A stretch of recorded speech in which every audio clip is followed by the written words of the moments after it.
ছোটোবেলা থেকে বিয়ের পর পর্যন্ত ভাইফোঁটা, রাখি পূর্ণিমা যখনই ভাই দাদা সবাই আসতো না, খাওয়া দাওয়া কেনাকাটা, একটু বিকেলে ইভিনিং স্ন্যাক্স করতে বাইরে বেরিয়ে নিয়ে যাওয়া, সব কিছু চলতো। ঠিক সেইভাবেই কালকের দিনটা স্পেন্ড করার চেষ্টা করেছিলাম। নমস্কার, আমি চন্দ্রিমা। আই হোপ আজকের ভিডিওটা ভালো লাগবে।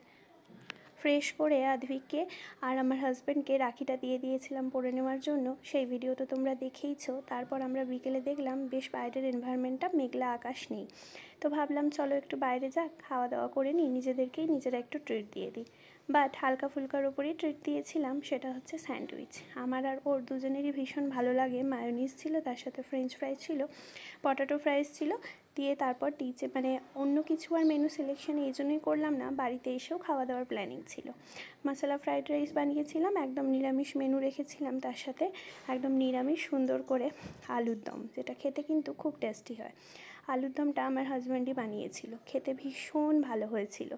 দেখো, ভাই দাদা না থাকলে কি হয়েছে, খাওয়া দাওয়ার আয়োজন তো কম করা যায় না না। তোমরা সবাই কীভাবে কী করলে জানিও কিন্তু কমেন্টে। এইভাবেই রাখি পূর্ণিমার দিনটা সুন্দর করে কাটালাম আমরা। ভালো থেকো সব।